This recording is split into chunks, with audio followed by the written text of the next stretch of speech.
Hey everyone, and welcome back to another episode on the Financial Madness. My name is Kozan and I'm here to help you be better with your money.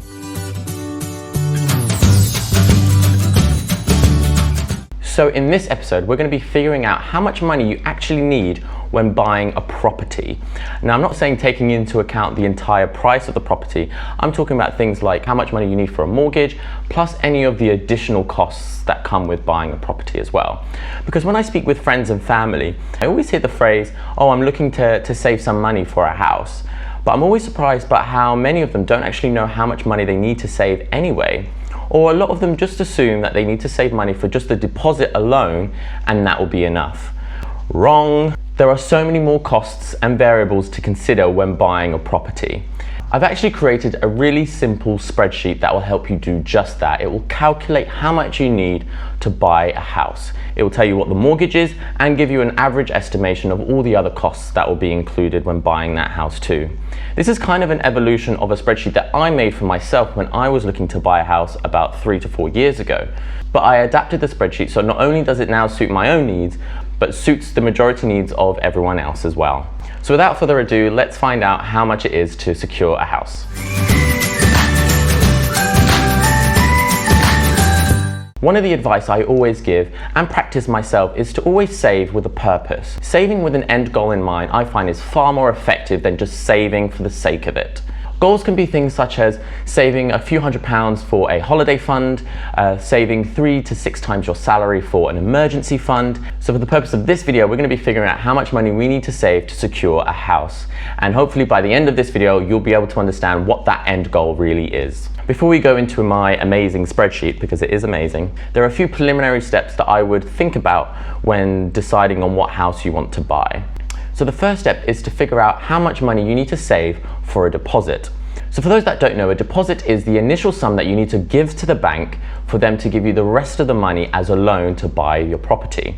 This initial amount can vary depending on whether this is going to be a house that you're going to be living in, whether it's a second home, whether you're a first-time buyer, etc., etc. But as a general rule of thumb, for properties that you're going to choose to be living in, so this is not properties where you're going to be letting it out to other people, the bank will require 10 to 15% of the value of the house as a deposit. So if the property is 200k in value, a 10% deposit on that would be £20,000. 10 to 15% is typically what I would suggest you aim for when trying to save money for a deposit. You can get mortgages that will allow you to give the bank a lower deposit, but you do risk getting an unfavorable interest rate when you pay back the money over time. Also, I should note, because I'm finding this experience myself, due to the coronavirus pandemic, the banks are now being a bit more reserved when offering out mortgage products. 5 to 10 deposit mortgages are really hard to come by. I should know because I'm doing a 10% deposit and it is taking a lifetime to get sorted. So if you are looking to buy a house during these times, 15% is what you need to go by because 5 to 10% mortgages are drying up at this point in time. Hopefully that will change as time goes on, but just a quick note for anyone that's looking to buy in the near future. For those that are buying a house where they're not going to be living in, so this could be a second home or a holiday home, or you're choosing to get a buy-to-let mortgage, this is where you buy a property to let out to tenants to earn an income from rent. The banks at a minimum will require a 25% deposit, so a lot higher than if you're choosing to live in it. So the second preliminary check is to get a good gauge of what money can buy you depending on the location. The types of houses in different locations are drastically different. Even for a place like London where I live myself, you'll find there are small pockets where it's more expensive to buy a place than other places. For the same amount of money in the centre of London, I could probably only get maybe a studio or a one-bed flat. But if I look slightly outside of the central London area, you can actually go for 2-bedroom flats or even a full-on house. So do spend some time looking at sites like Rightmove, like Zoopla and other estate agent websites to really get a good gauge of what money can buy you depending on the location that you're interested in buying in. So I became serious about buying a property about 3.5 years ago. And I sat my partner down and I said, we actually need to consider how much money we need to actually save to buy our house. So we kind of drafted a quick timeline and then we kind of just put the deposit there and we were like, okay. Is there something else? Is it just a 10% deposit? So we started to do some research. At this point in time, I already came across the lifetime ISA product. If you want to learn more about that, check out my video from last week. I'll put a link in the description and in the cards. But essentially, with the lifetime ISA scheme, you can earn a free £1,000 from the government every tax year towards your first property. And because I'm still a first-time buyer, I kind of wanted to investigate this product a bit more. But the catch with a ISA product is that you have to buy a property at 450k or less. So that was kind of my starting point when I was researching houses in the areas that we're looking for. We were looking at sort of in the West London area. So I was looking at what 450 could buy me, looking a bit less, looking a bit higher, etc., etc. So those are the two kind of steps that I would suggest you think about before going into the spreadsheet. I mean, you can do the spreadsheet if you want. I mean, it will still throw out the number, but I feel like it will add more value if you spend some time giving a really good think about location that you want to buy in and getting an understanding about the house prices in that area, and that will allow you to get a gauge of the deposit that you need to save for that property too. So without further ado, let's go into the spreadsheet and figure out this cost. So I will be putting a link to this spreadsheet in the description box down below. I believe you just need a Google account to have access to this, but if you are having issues, feel free to message me on Instagram or by email. All those details are on the About Me page. But anyway, so it's just a one-pager here. In terms of filling out process, we need to focus on the left-hand side. So when figuring out the cost of a house, I simplified it to just answering 5 simple questions. So I'm going to go through each question and show you how the spreadsheet works.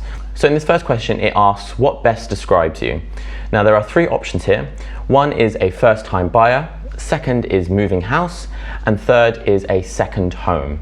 Now if you're unsure what these terms mean, if you hover your mouse over the cell on what best describes you, I've actually given a definition for each of those items in this comments box. So if you're a first-time buyer, you've never owned a property anywhere in the world, so you're looking to buy your first place. If you're moving home, you are an owner of a property, but you're actually looking to change your primary residence. So that would mean you're selling your current property and moving to another one. A second home, you are an owner of a property, but you're not looking to sell your current one, but you're looking to buy another home. This could be for a second home, a holiday home, or even just a buy-to-let mortgage. So depending on your answer on this one, it has huge tax implications. It also has some implications on the certain schemes that are available for anyone that's looking to buy a property. Now these schemes and taxes are typically favorable to anyone that's looking to buy their first house or moving home. For anyone that's looking to buy a second home or a buy-to-let, there are no schemes or tax relief system at this point in time. So the second question is, what is the price of the property? This is why I said earlier, we need to be looking at property websites to get a gauge of the house prices that you're looking to buy within a certain area. For me, so I should probably say I'm a first-time buyer. The house property that I'm looking at, because I'm getting a ISA product, I'm going to stick it to 450. How much deposit you're aiming for? I'm going to be staying with the 10% deposit because that's what I've done. But if you're unsure about how much deposit you're aiming for, again, I've put some notes in the comment sections to help you. Now the next question is, what stamp duty tax would you like to use for your calculations? Now this is something that I spent a lot of time thinking about, because for those that don't know, stamp duty tax is a huge tax when it comes to buying a property. There are certain tax relief systems for first-time buyers, but typically this will be your largest cost on top of your deposit when you buy your first property. However, due to the coronavirus pandemic and the government's efforts to try and rescue the housing market, they've actually introduced something called a stamp duty tax holiday, which lasts until March 2021. For anyone that's a first-time buyer or moving house, the first 500k on that property is not eligible for stamp duty tax. So this holiday, as I said, only lasts until March 2021. There are discussions or rumors about a potential extension, but as of now it is 2021. So if you are looking to purchase a property prior to the 31st of March 21, select the holiday option in this box. However, if you are looking to buy a property further into the future, so post the 31st of March 2021, you have the option to switch the stamp duty tax to the normal stamp duty tax. So these are the rules that were in place before the holiday was introduced. Obviously, this is subject to change. The government may change up the stamp duty tax as things go by, but I will update the spreadsheet as and when that happens. But for now, I've just assumed that normal stamp duty tax rules will apply post the 31st of March. However, I suggest you always keep up to date with the government website on the latest changes to the stamp duty tax. And then the last question is, how many bedrooms do you want? So this is not really an essential one. Maybe you can sort of give a blasé answer on this. It's up to you, but this is basically to give a good estimate on how much the moving costs would be from your current property to your new property based on the size of the house, because usually the bigger the house, the more stuff you'll have to move. The smaller the house, it's assumed that you have less stuff. I'll be putting 2 bedrooms here. Now down below, you'll probably seen these yes and no boxes changing from time to time as I've been moving around options. So based on your responses in the top 5 questions, these 3 sections will confirm whether you're eligible for the following schemes. As I mentioned, there's the lifetime ISA scheme. If you want to learn more about that, I've made a video that I'll put in the cards now, but I've also put a short description here. So with the lifetime ISA scheme, you have to be a first-time buyer and the property has to be 450k or less. So if I show you here, if I change this to moving house, you'll see that it says no, you're not eligible for a first-time for the lifetime ISA. But if I change this to say 500k instead of 450, oh no, not 50,000. Add another 0. Yep, it will say I'm no longer eligible for the lifetime ISA. So let's move that back to the 450. And the next option is the Help to Buy scheme, also known as the equity loan. Now, I haven't done a video on this yet, but I will be doing one in the upcoming weeks. This is a scheme where the government will actually buy a proportion or a stake in the equity of your property. For those outside of London, the government can help to buy up to 20% of your property. Within London, the threshold is slightly higher to 40%. So this means it allows first-time buyers or moving house save money quickly for a deposit, because they only need to save for a deposit for the remaining 60 to 80%, depending on how much the government chip in, which means the deposit money will be smaller and it allows people to get on the market a lot faster. The criteria for the Help to Buy scheme is that you have to be a first-time buyer or moving homes, not eligible for second homes. It has to be a new build, and the price of the property has to be £600,000 or less. So if I again put this up to £700,000 as an estimate, yeah, it changes to no. Oh, I put 7 million by accident, but that's okay. Cool, and then there's something called the first-time buyer stamp duty tax relief. So this tax relief isn't really eligible for now because of the stamp duty tax holiday that I mentioned earlier. But if you are looking to buy a house in the future, this stamp duty tax relief could be really beneficial for first-time buyers. So that means for the first 300k on that property, you will not be eligible to pay any stamp duty tax on that amount. For anyone that's not a first-time buyer, normal rules mean that you'll start paying stamp duty after the first 125k on your property. So there is a bit of tax relief there for first-time buyers. I should also mention that if you are a first-time buyer but you're buying a property over the 500k threshold, you won't be getting the tax relief. You'll be automatically enrolled in the normal stamp duty tax, which is paying after the first 125k. Cool. Now on to the juicy bit. So on the right hand side, I've done all the calculations for you. Of course, this is just an estimate. This could be higher or less depending on the situations, but this is a good guide on how much money you need to consider on having in your bank account when buying a property. So in the middle here, I've put down what the scenario you've described on the left hand side. So as you can see, my scenario is the cost of the house is 450k amount, but I've also given a plus 5%, minus 5% sort of gauge. So you kind of have a sort of a spectrum of, okay, if I went a little bit higher, this is how much a property would be. If I went a bit lower, this is how much money the property would be as well. So I've added 5% either way, so you kind of have a 10% gauge on what the price is likely to be like. And yeah, so the deposit here, it says a 10% deposit. Obviously, if I change that to 15, over on this side, you can see it changed to 67,500. I'll change that back to 10,000. So yeah, for my deposit, I need to have 45k if I'm looking to buy a house for 450. If I'm going a bit higher, I need to look at the 47250 mark, and a bit lower, 42750 as well. Cool, now these are the additional costs and we're going to go through them one by one. Aside from the stamp duty tax, which I've already mentioned, the additional fees that you'll see here, I've got the estimate from which.com, which had a really good breakdown of, depending on the house that you buy, it gives you a good estimate of what that fee is going to be. Typically, the larger the house, the higher the fees are. The smaller the house, the less the fees are. So that's what that gauge is. Obviously, remember, it's just an estimate. So the stamp duty tax here for a 450k house is 7,500. This is obviously calculated on the cost of the house. But obviously this is dependent on the option that you put on row number 8. So if I change this to the holiday, I will actually be paying 0 stamp duty tax for a property of 450k thanks to the holiday.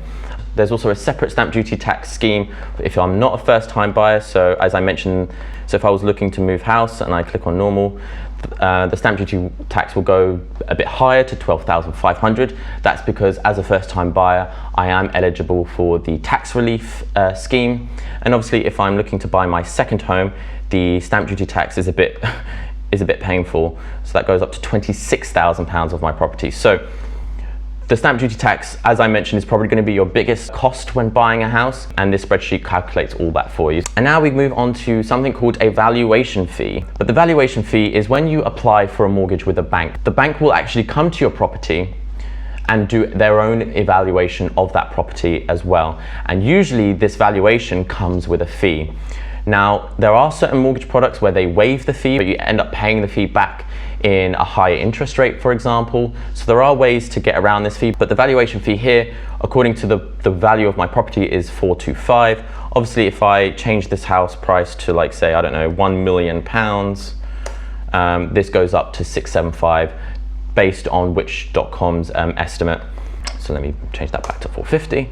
Cool, so that's the valuation fee. The second fee that you need to take into account, I can only describe it as sort of an admin fee for buying a mortgage. There are some mortgages where it requires you to pay a fee up front to get that mortgage. Usually they have a better interest rate, and mortgages without a fee up front or a lower fee typically have higher interest rates. You kind of need to do the math on what you think is beneficial for your circumstance. But yeah, this is essentially an admin fee when it comes to buying a mortgage. So according to this estimation, I can expect mortgage fees to be around about the £1,000 mark. But of course, this can be waived if you go for a higher interest rate, etc., etc. The next step is a house survey cost. So usually this happens once you've viewed a property and if you like it, you'll put down an offer, and if the owner accepts it, you'll usually book a surveyor to have a look at the house to make sure there's no hidden gremlins under the floorboards or on the roof that could rack up the cost of when you buy the house. There are different types of surveys that you can have, but you can have some that are more in-depth in their reports, usually they're more expensive, or some that are not so in-depth and they're a bit cheaper. So it's really up to preference. I went for the middle, which is something called the building survey. So based on the price of this property, this will typically be in the range of 1,100. And then the next step is the conveyancing fees. These are the solicitor fees basically. So when you are buying a property, you need to hire a solicitor to do all the transferring work for you. And this is basically the fee for the solicitor. So based on this, 450k, I'm expected to pay about 936, quite precise actually. And then the next one is moving costs. Obviously you need to get from A to B. This is basically driven from the amount of bedrooms you've selected into your house. So the more bedrooms a house has, I'm assuming it's a bigger property, which means you probably have more stuff than someone that's looking to move into maybe a 1-bed or a studio flat.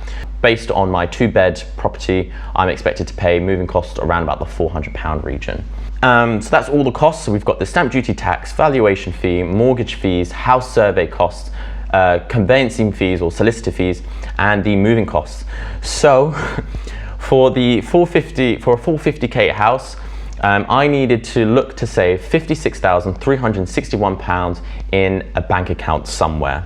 So now that we figured out how much money we need to have in cash to buy our first property, this goes a long way in helping us to save for a house. So now we have a physical number that we can put down in paper. Of course, this is just an estimate, but I would try and aim to go as close to this number as possible. So now you can take this number, figure out how much money you can save every month, whether it's just yourself or if you have a partner or any other friends or family that you're looking to buy with. Use the amount that you can save every month, and then you'll be able to figure out when you can buy a property. And trust me, this goes a long way in actually buying a property. For me, if I didn't have that chat with my partner 3 years ago when we went through this breakdown, we figured out that it would take us about 3 to 4 years to buy a house. And now 3.5 years have passed and we're buying our house because we spent time sitting down and figuring out the numbers and how much money we needed to save for our house. And I really encourage you guys and girls to do the same. Cool, so that's it for this week's episode. I hope you found that really useful. Let me know in the comment section down below if I've missed anything, or if you have any comments about buying a house, or if any other tips that I may have missed as well. So always really interested to hear some feedback from you guys. And of course, if you found today's episode really useful, please give this a thumbs up. That would do wonders for the growth of my channel. And of course, I release a video every Monday, so if you want to keep up to date with those, hit the subscribe button as well. See you next week. See ya.